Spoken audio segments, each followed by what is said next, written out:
আজকে মোটামুটি রোদ আছে।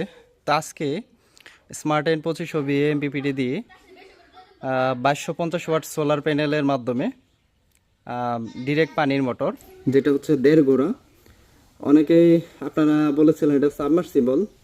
আসলে সাবমার্সিবল যেটা 1.5 গোড়া হয় সেই পানির মোটর না, এটা হচ্ছে ডিরেক্ট পানির মোটর, যেটা পাহাড়ি এলাকায় ব্যবহার করে থাকে। আপনারা একটু খোঁজ নেবেন।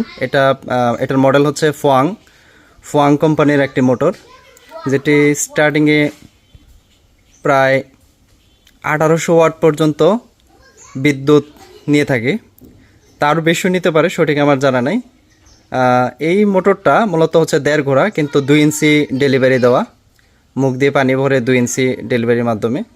তো এটা 5 মিনিট চালালে প্রচুর পরিমাণে পানি দেয়। মূলত এই মোটরটা চালানো ঠিক না স্মার্ট এনের মাধ্যমে, কিন্তু আমি আপনাদেরকে লোড টেস্টের জন্য এই পানির মোটরটি চালিয়ে পূর্বের